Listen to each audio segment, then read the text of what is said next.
The space station looked like a giant wheel spinning slowly against the stars. Jiwoo Park stood at the viewing window of the human shuttle, watching it grow larger as they approached.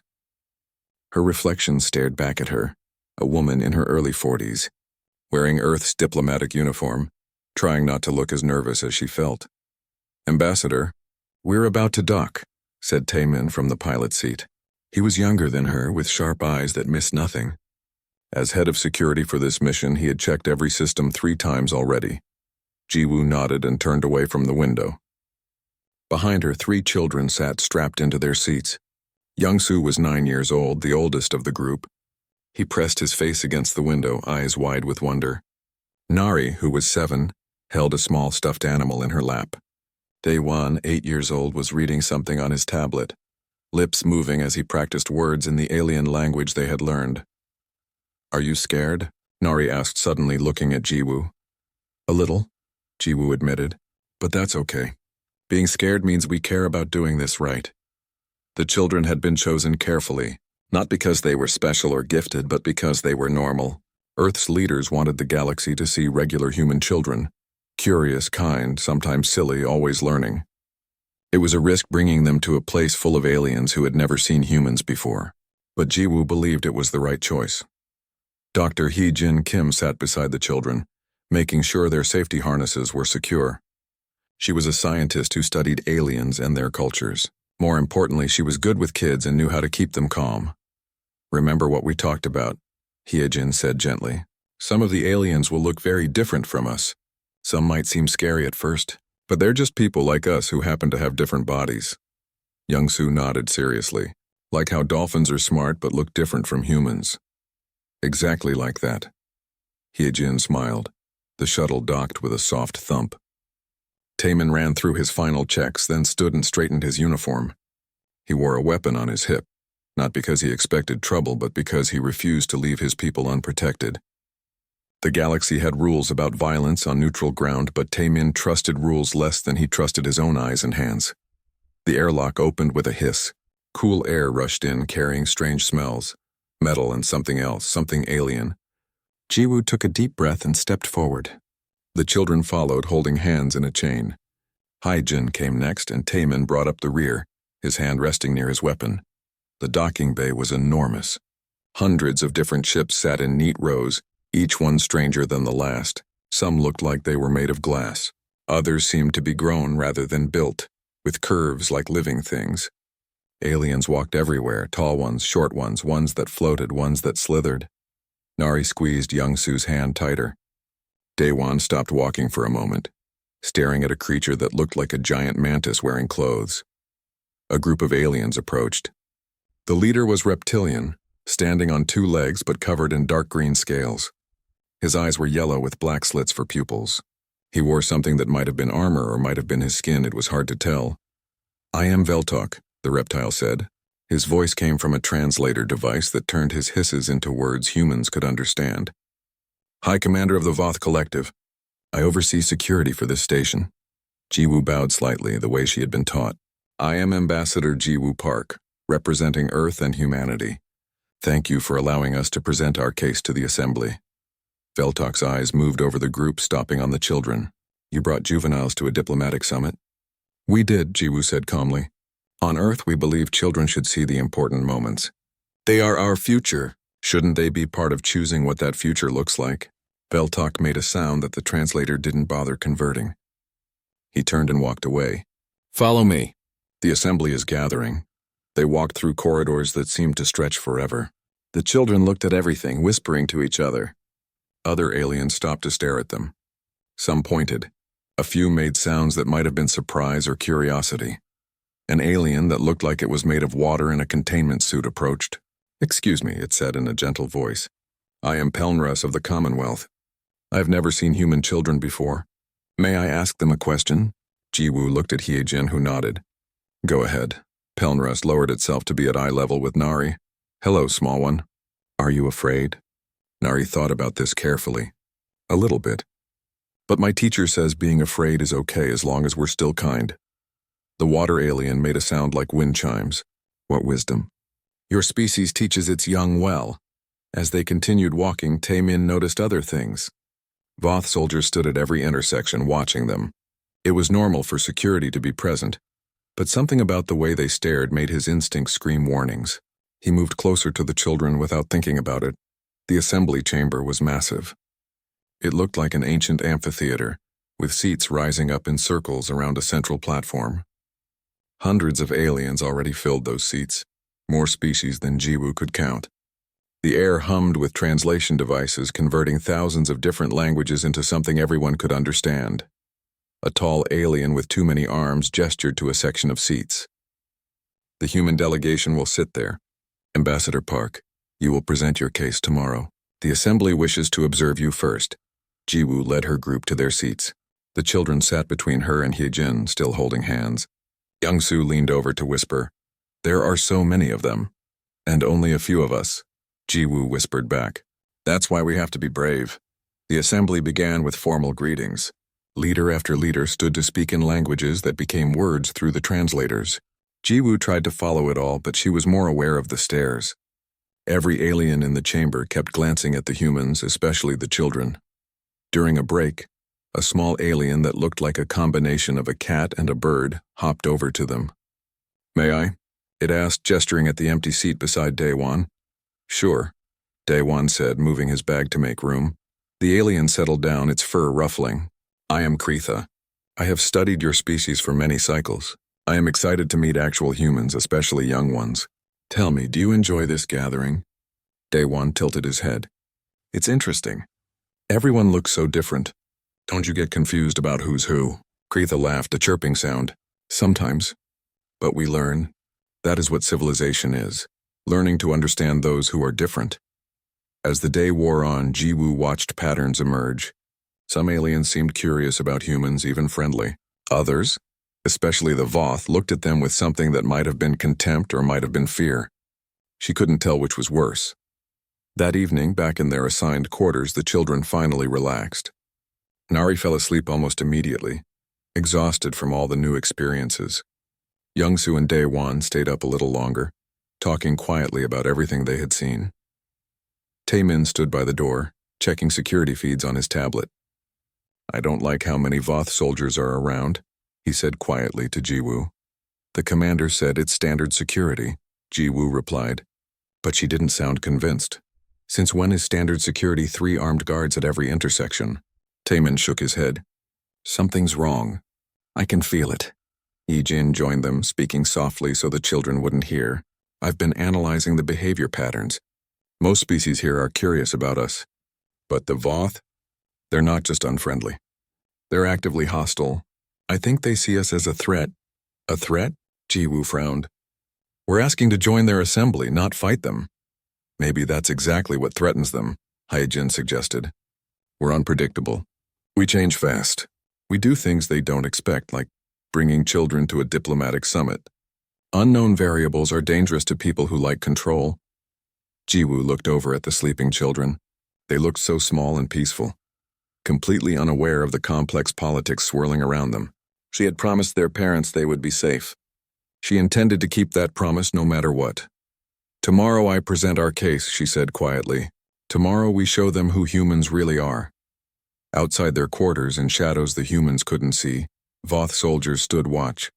And in a private chamber across the station, Commander Veltok met with others who shared his views.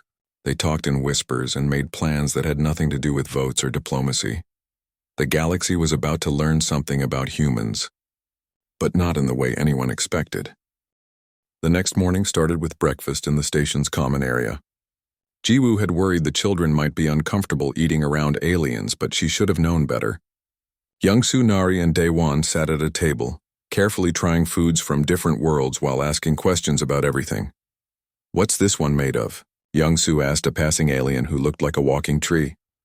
"Compressed algae from my homeworld's oceans," the alien replied, seeming pleased by the interest. "It contains proteins your species should be able to digest. Does it taste acceptable?" Young-soo chewed thoughtfully. "It's weird, but good weird." Across the dining area, Taemin watched everything while pretending to eat. He had barely slept. All night, he had reviewed security footage, tracking patrol patterns, noting which areas had more guards than others. His instincts still screamed warnings, but he had no proof of danger. Just feelings. And feelings weren't enough to cancel a diplomatic mission. Hee-jin sat with the children, making sure they drank enough water. The station's air was drier than Earth's, and she didn't want them getting dehydrated before the big presentation. She also watched how other aliens reacted to the kids.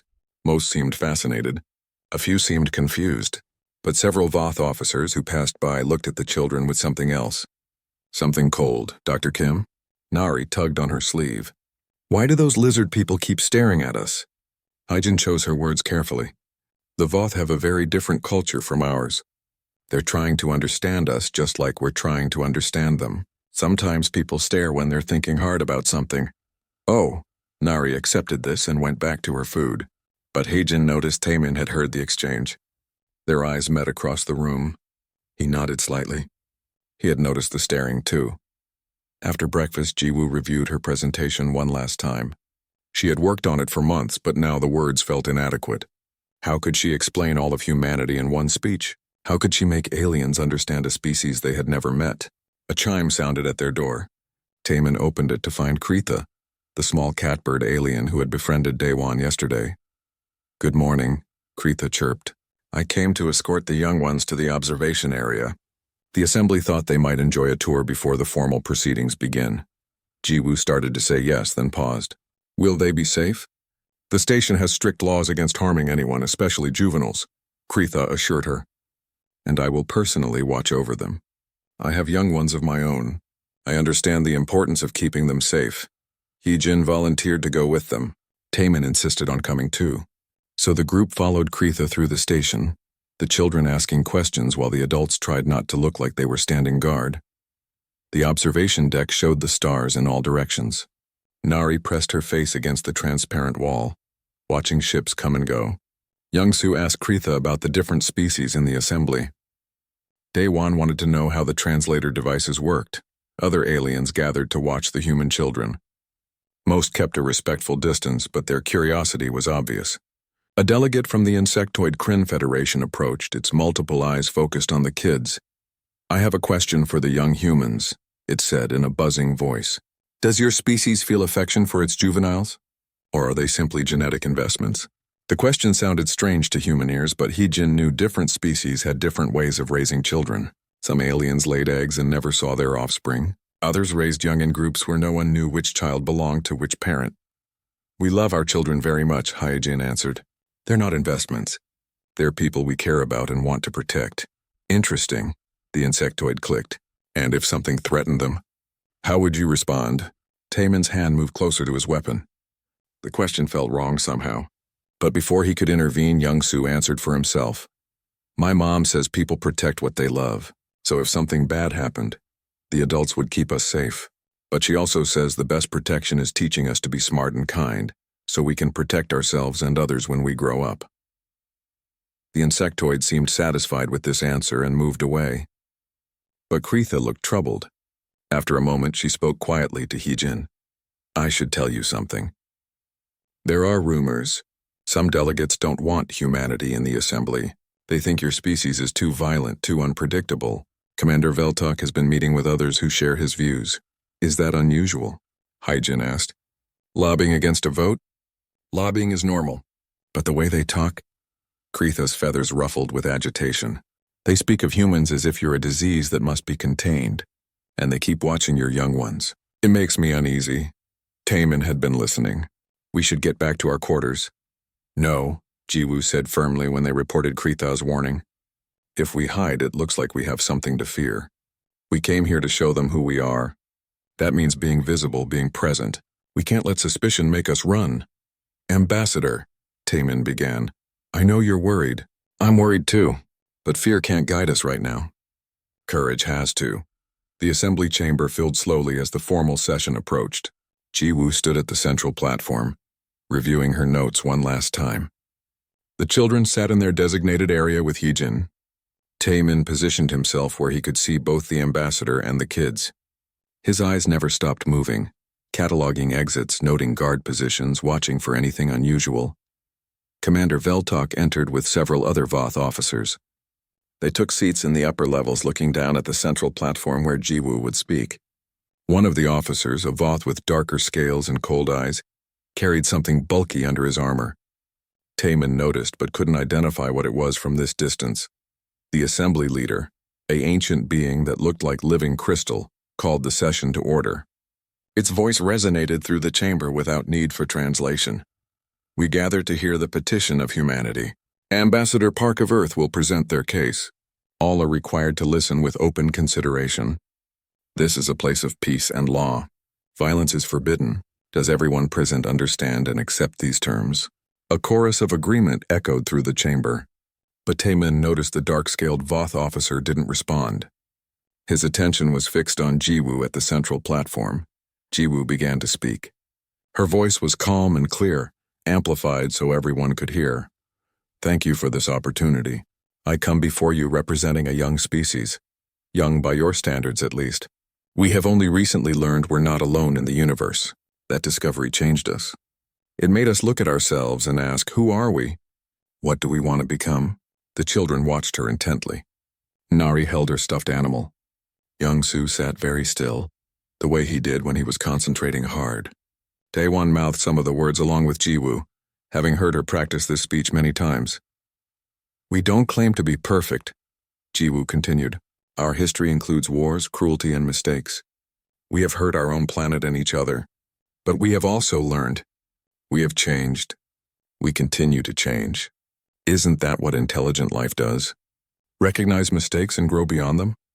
She talked about human art and music, about how Earth had hundreds of different cultures that learned to cooperate, about scientific achievements and the journey to the stars, about the values humanity wanted to bring to the larger galactic community.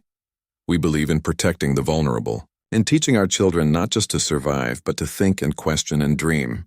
We believe in second chances, in forgiveness, in the possibility that even enemies can become friends if given understanding and time.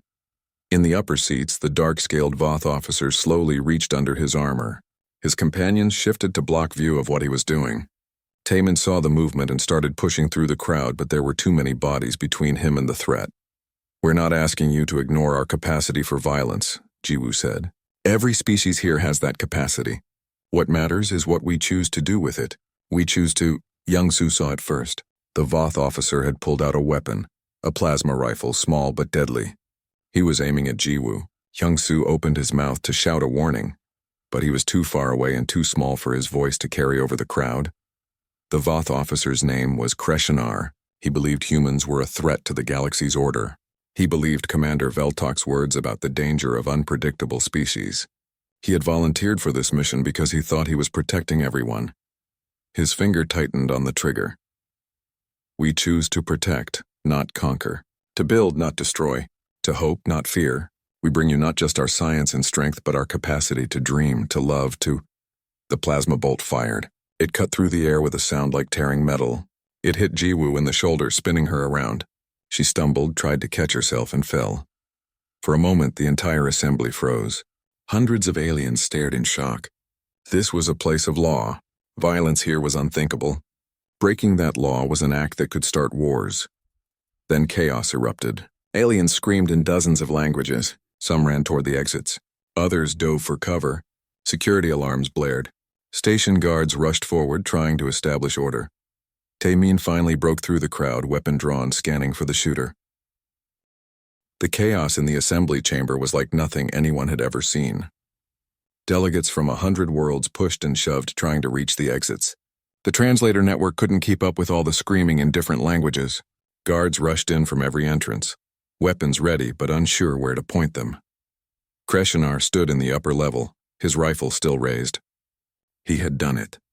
He had shown everyone that humans would respond with violence, just as Commander Veltok had predicted. Any moment now, the human security officer would start shooting. The other humans would attack. They would prove themselves dangerous, and the assembly would have to reject them, maybe even quarantine Earth to protect the galaxy. But something was wrong. The human soldier, Taemin, had his weapon drawn, yes, but he wasn't firing. He was pushing through the crowd, trying to reach the ambassador's fallen body, and the human scientist Heejin was frozen in place, her arms outstretched toward the children, who were walking away from her. Walking toward the center of the chamber, Kreshinar's rifle wavered. Why weren't they running? Why weren't they crying? Human juveniles were supposed to be weak, helpless. They should be terrified. But these three small humans walked with steady, deliberate steps, not rushing, not panicking. Just walking, young Su led the way. His hand gripped Nari's tightly. She gripped Daewon's. They moved through the chaos like an island of calm in a storm. Aliens stumbled away from them, too shocked to understand what they were seeing. Taimin finally reached Jiwoo. She was breathing, conscious but in pain. The plasma bolt had hit her shoulder, burning through the uniform and into flesh. Medical training took over. He applied pressure to the wound, called for help, scanned for additional threats. But part of his attention was on the children. What were they doing? The kids, Jiwoo gasped. Taimin. The kid, I see them, he said, torn between two duties. Protect the ambassador. Protect the children. He couldn't do both. Yijin finally broke free of her shock and ran after the children. Young Su. Nari! Daewon! Come back! They heard her. Young Su glanced back over his shoulder. But he didn't stop walking. None of them did. Station security was trying to lock down the shooter. Voth guards had surrounded Kreshinar, demanding he drop his weapon. But he was one of their own, one of Commander Veltok's personal unit. They hesitated, unsure of their authority, unsure of what was really happening. The children reached the center of the chamber where Jiwoo had been standing. They looked at the blood on the platform.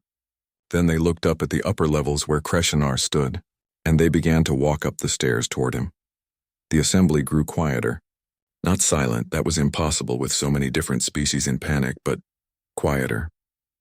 Because everyone slowly was noticing the children, noticing what they were doing. Stop them, Commander Veltok shouted. Someone stop those human juveniles. But nobody moved. Guards stood frozen. Delegates stared. Even the ones trying to flee slowed down to watch. Heejin reached the stairs behind the children. Please, she begged. Please come back. It's not safe. Ambassador Jiwoo is hurt, Young Su said without turning around. His voice was steady, but tears ran down his face. We have to know why. You can't, you're children. You have to let the adults handle this. No, Nari said simply. She was crying too. So was Daewon, but they kept climbing the stairs. The upper level where Kreshinar stood was meant for high-ranking delegates. It had a better view of the central platform, but wasn't designed for children to reach. The stairs were steep, but the three humans climbed them with focus, helping each other over the tall steps. Kreshinar backed away from the edge of the level. His rifle pointed at the children now. Stay back. I will fire. I am authorized to defend against threats. Young Su stopped on a step about 3 meters below Kreshinar. Nari and Daewon flanked him one step behind. They formed a small triangle, looking up at the Voth soldier. Taimin had positioned himself with his rifle aimed at Kreshinar. One shot, that's all it would take, but the children were in the line of fire. If Kreshinar fired again, if anyone fired, the plasma bolts might hit the kids. He held position, barely breathing, watching for any chance to end this without more bloodshed. Why did you hurt her? Young Su asked. His voice carried through the chamber. The translation network picked it up, sent it to every device, made sure every species heard his question. Kreshinar's rifle shook in his hands. You should not be here. You should have run. You should have shown your true nature, violence, revenge, chaos. That is what humans do. But we didn't, Nari said. We're here. We just want to understand. There is nothing to understand. Kreshinar hissed.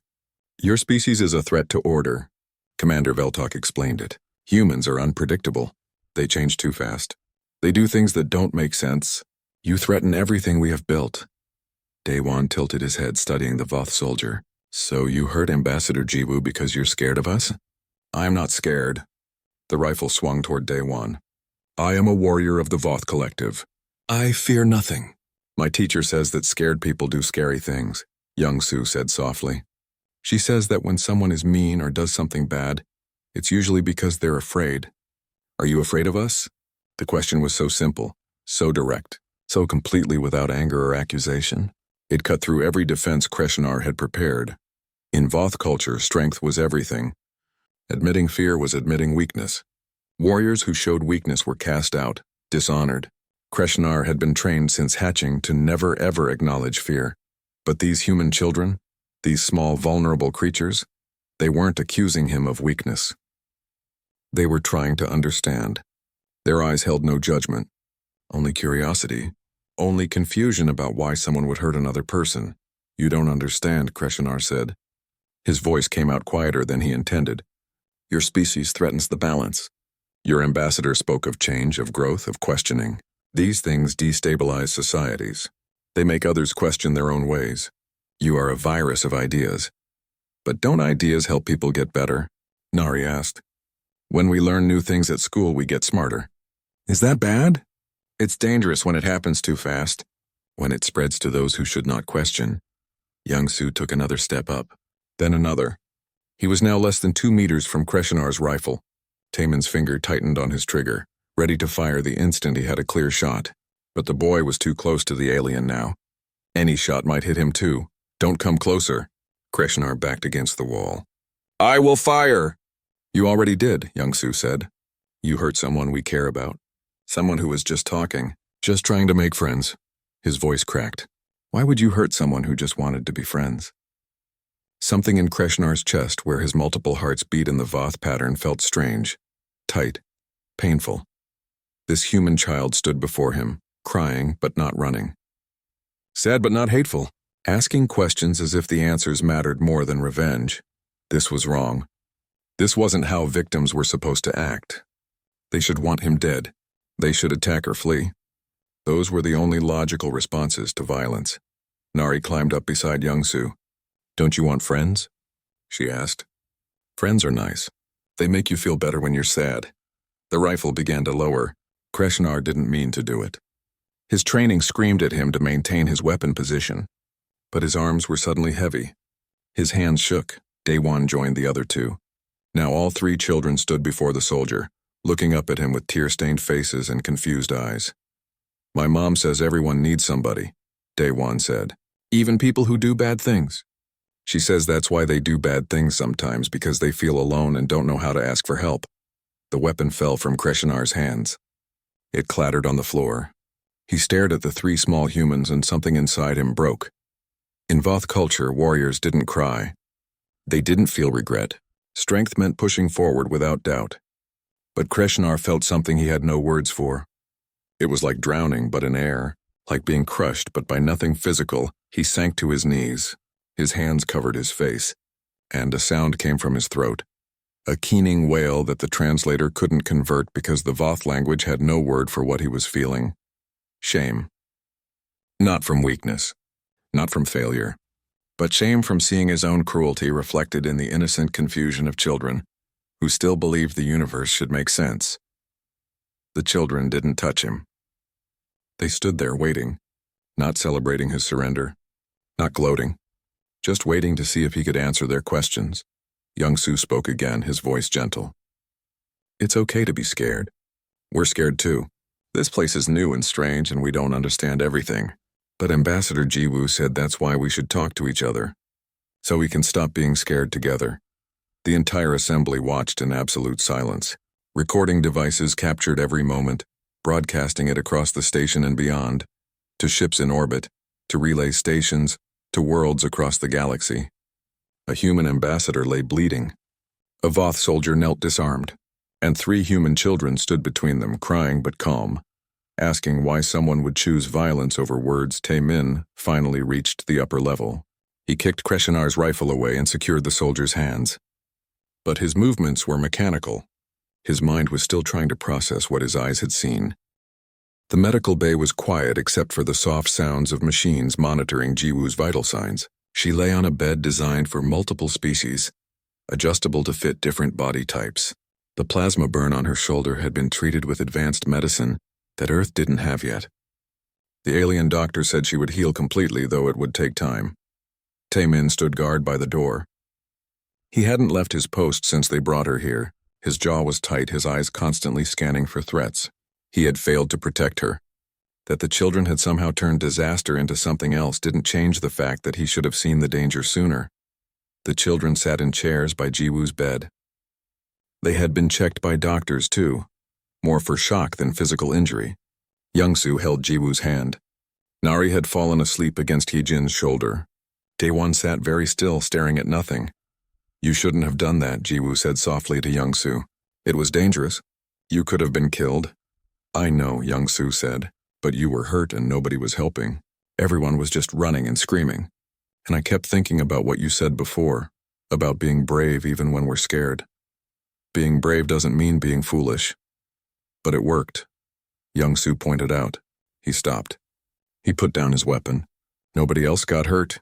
Jiwoo couldn't argue with that. She looked at Hyejin, who shrugged helplessly. I don't understand it either, Hyejin admitted. By every logical calculation, what they did should have gotten them killed. Approaching an armed and hostile individual is exactly what we train people not to do. But something about the way they did it. They treated him like a person, Jiwoo said quietly. Not a threat. Not an enemy.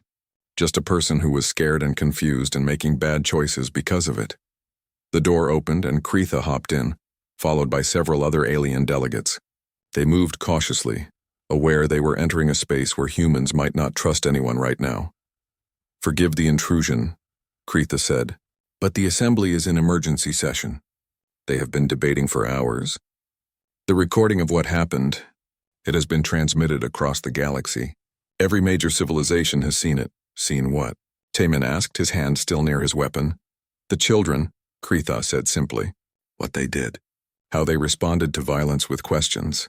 With empathy. With an attempt to understand rather than to retaliate. One of the other aliens, a tall being covered in silver fur, spoke up. In my culture, we have stories of the wise children. Young ones who see truth that adults miss because we are too caught up in our own fears and ambitions. I thought they were just myths. But today I saw them in reality. We want to understand, said another alien, this one resembling a floating jellyfish.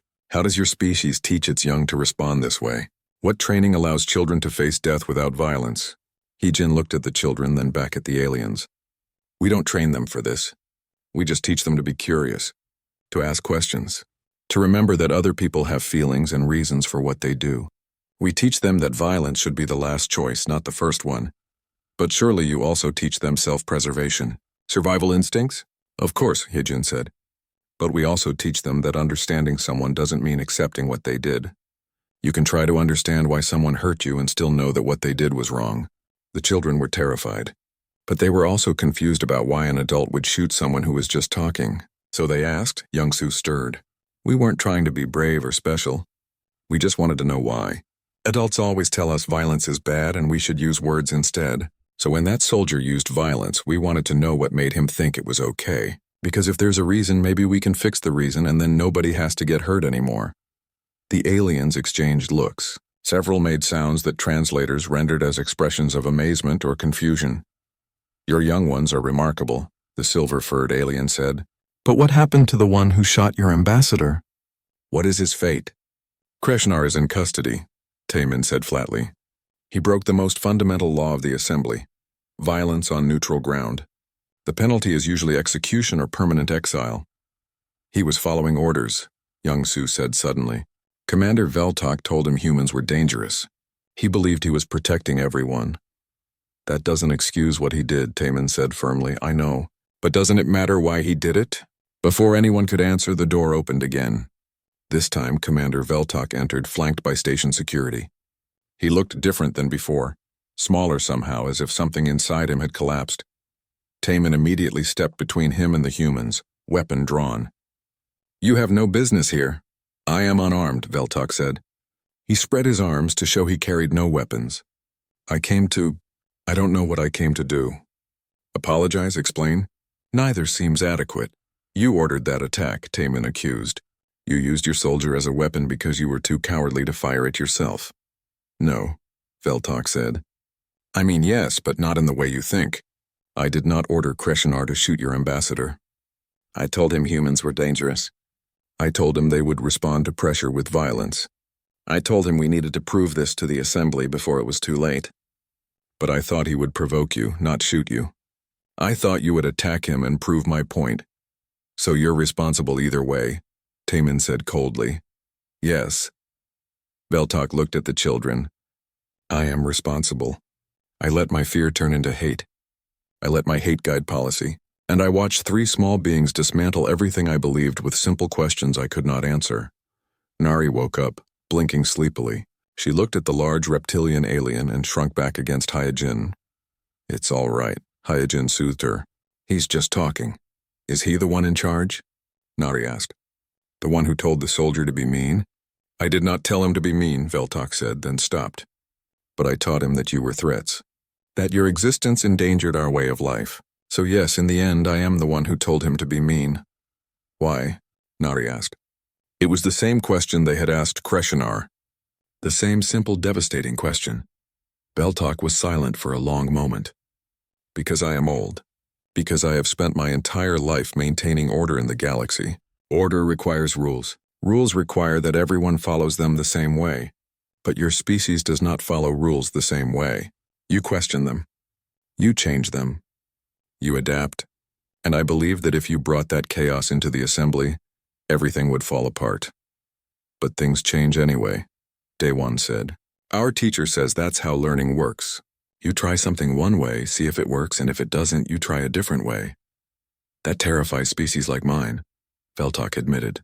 "We value stability, predictability, the same things done the same way for generations. Your flexibility feels like a threat to everything we are." Youngsu frowned, thinking. "But you're here now. You're talking to us. That's different from before. You changed your behavior, so you can change too." The commander's scales shifted color slightly. An expression humans didn't understand but other aliens recognized as shame. "The child speaks truth. I have changed. Watching your young ones face violence with curiosity instead of hate has shown me that my understanding of strength was incomplete." Jiwoo struggled to sit up, wincing at the pain. "What happens now? To humanity's petition?" "The assembly is debating that now," Kretha said. "But the mood has shifted. Before, many delegates were uncertain. Now most argue for immediate acceptance." "Because they feel sorry for us?" Jiwoo asked. "I don't want pity votes." "Not pity," the jellyfish alien said. "Recognition. Your children demonstrated something we thought impossible. De-escalation through pure empathy. They disarmed a soldier without weapons, without threats, without violence. They simply asked him to explain himself and waited for an answer. That level of emotional intelligence is rare even among our most advanced species. But we also need to discuss consequences," Veltok said. "I have already submitted my resignation from all positions. I will face trial for conspiracy to commit violence. Kreshinar will also face justice. But the question remains, what justice should that be?" "On Earth," Hyojin said carefully, "we believe in rehabilitation when possible. Punishment has its place, but so does education and the chance to change. I don't know if that applies here." "Your ambassador was the one injured," Veltok said. "By assembly law, you have the right to demand execution of both Kreshinar and myself." All eyes turned to Jiwoo. She looked at the children, then at Taemin, then at the aliens gathered in the medical bay. Finally she spoke. "I don't want anyone executed. What I want is for this to never happen again. Kreshinar needs to understand what he did wrong and why. You," she looked at Veltok, "need to examine how fear turned into policy that nearly sparked an interstellar incident. If death solves that, then maybe that's the answer. But I don't think it does. I think education and accountability serve justice better than revenge." The silver-furred alien made a sound of approval. "This is also wisdom. Your species has much to teach the assembly. We also have much to learn," Jiwoo said. "That's why we want to join. Not to teach or be taught, but to share and grow together." Veltok bowed low, a gesture of deep respect in his culture. "If humanity is accepted, I hope I live long enough to see what you become." The vote took place 3 days later. Jiwoo was strong enough to attend, though she wore a medical brace under her diplomatic uniform. The plasma burn would leave a scar, but the alien doctors had done excellent work. She would recover completely. The assembly chamber was more crowded than it had been for the presentation. Delegates who had missed the incident wanted to see the humans in person. Others who had been there came back unable to stay away. The air buzzed with translation devices working overtime as hundreds of species talked among themselves. The children sat in the same seats as before. Some aliens had suggested they stay in their quarters, that being in the place where violence had occurred might traumatize them. But Youngsu had said no. Nari agreed. Daewon pointed out that if they avoided the chamber now, it would seem like the violence had won. So they sat there holding hands again, watching the delegates file in. But this time, many aliens stopped by their section. They brought small gifts, crystals from their home worlds, data chips containing their culture's stories, flowers that smelled like music, foods from 1,000 planets. The children accepted each gift politely, even when they had no idea what the gifts were for. Kretha sat with them again. She had become protective of the young humans, treating them almost like her own offspring. "Are you nervous?" she asked. "A little," Youngsu admitted. "What if they say no?" "Then we try again," Hyejin said from behind them. "That's what humans do. We keep trying." Taemin stood at his usual position watching everything, but something had changed in him too. He no longer stood like a soldier expecting combat. He stood like a guardian protecting something precious. The difference was subtle but important. The assembly leader, the living crystal being, called the session to order. Its voice resonated through the chamber, cutting through all other sounds. 3 days ago, this chamber witnessed violence. It was the first attack on neutral ground in 400 cycles. It broke our most sacred law and endangered the principles this assembly was founded upon. The chamber grew silent. Even the translation devices seemed to whisper. But 3 days ago, this chamber also witnessed something else, a response to violence that none of us expected. 3 human juveniles, children by their species measure, responded to an attack not with revenge or fear, but with questions. With empathy, with an attempt to understand why such a thing would happen. The crystal being seemed to glow brighter. Since then, this assembly has debated. We have watched the recordings. We have consulted our cultural experts and our historians. We have asked ourselves, what does this incident tell us about humanity? And more importantly, what does their response tell us about who we want to be? Nari squeezed Youngsu's hand tighter. He squeezed back. Many species here today have achieved great things. We have built ships that cross galaxies. We have solved diseases and created art that transcends biology. We have learned to communicate across the barriers of completely different evolution. But have we truly learned to respond to violence with wisdom? The crystal being paused, letting the question hang in the air. Humanity's petition to join this assembly is no longer about whether they are ready for us. It is about whether we are ready for them. Ready for the perspective they bring. Ready for the questions they will ask. Ready for the change they will inspire simply by being themselves. The vote was called. Delegates activated their voting devices. The process was instantaneous. Hundreds of species registering their decision in seconds. Results appeared on the main display. The vote was nearly unanimous. Only 3 species voted against humanity's admission. The rest voted yes. Jiwoo stood, trying not to let her emotion show. But tears ran down her face anyway. Hyejin cried openly. Taemin's face remained stern, but his eyes were suspiciously bright, and the 3 children jumped up and hugged each other, laughing and crying at the same time. By the authority vested in this assembly, the crystal being announced, humanity is welcomed as a full member species, with all rights and responsibilities that entails. May your presence here help us all become wiser. The chamber erupted in sound. Some species applauded. Others made their own cultural expressions of celebration. A few remained silent, still uncertain but willing to wait and see. In the celebration, Veltok sat alone in a high seat. He had been allowed to attend as a witness, though he no longer held any position or authority. He watched the humans celebrate and felt something he never expected to feel: relief. His fear had nearly destroyed something beautiful before it could begin. But the children had stopped him, had stopped his soldier, had forced everyone, including himself, to look at their assumptions and question them. Kreshinar watched too from a detention cell. A screen showed him the ceremony. Guards had debated whether to let him see it, but Jiwoo had requested that he be allowed. She wanted him to witness what his violence had failed to prevent, not as cruelty but as education.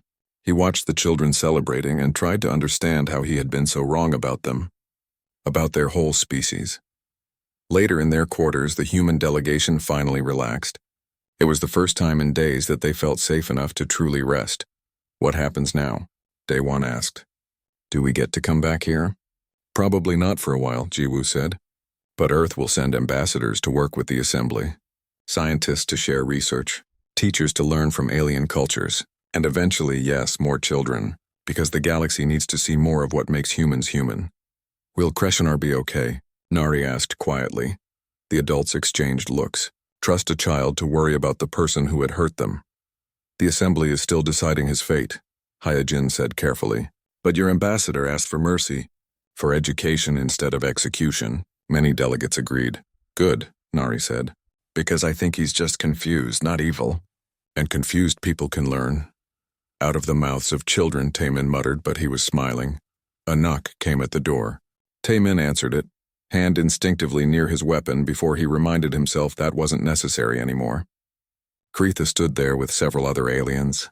Forgive the intrusion, she said, but we wanted to give the children something before you returned to Earth. The aliens came in, moving carefully in the small space designed for humans. Each one approached the children and offered something different. Kreitha gave them each a small crystal that glowed with soft light. In my culture, we give these to young ones when they show wisdom beyond their years. It helps them find their way in darkness. The silver-furred alien gave them each a small musical instrument. Play these when you feel scared. Music reminds us that even in chaos there can be beauty. The jellyfish alien gave them data chips. These contain our species' stories about the wise children. We want you to know that what you did has been done before in myths and legends. But you made it real. You made us believe in it again. More aliens came, each bringing gifts and expressing gratitude. The children accepted everything with shy smiles and thank yous. They didn't fully understand what they had done or why it mattered so much. They had just asked questions. But the aliens treated them like they had done something miraculous. Finally, the last visitor came. It was Veltok. He stood in the doorway, uncertain if he would be welcomed. Taemin tensed, but Jiwoo nodded permission for him to enter. I do not have a gift, Veltok said. I have nothing worthy to offer. But I wanted to thank you, all of you, but especially the young ones. He lowered himself to be at eye level with the children, a posture of deep respect in his culture. You asked me why I was afraid. You asked Kreshinar why he hurt your ambassador. Those simple questions forced us to examine ourselves. And in doing so, you saved not just your species' petition, but possibly prevented a much larger conflict. Some of us were prepared to fight to keep humanity out. Your response made that impossible. Because fighting us would prove we were right. Youngsu asked? Exactly. You demonstrated strength without violence, courage without weapons, wisdom without age. You taught this old warrior that he understood nothing about true strength. Veltok stood and bowed to Jiwoo. I will spend the rest of my life trying to learn what your children already know. Thank you for not asking for my death. I do not deserve the mercy, but I will try to earn it. He left then, and the room fell quiet again. Did we really do something special? Nari asked. Or are the aliens just being nice because they feel bad about what happened? You did something special, Jiwoo assured her. But not because you're special people. Because you did what humans do best. You tried to understand. You asked questions. You remembered that even people who hurt us are still people with reasons and feelings. That's the gift humanity brings to the galaxy. Not better weapons or faster ships, but the willingness to keep trying to understand each other even when it's hard. The next day, they boarded their shuttle to return to Earth. The docking bay was filled with aliens who had come to see them off. Some brought more gifts. Others simply wanted to see the humans one more time. A few asked if they could visit Earth someday. All were told yes. As the shuttle pulled away from the station, the children pressed against the windows, watching it shrink into the distance. Somewhere inside that spinning wheel, hundreds of species were beginning to change how they thought about violence, about strength,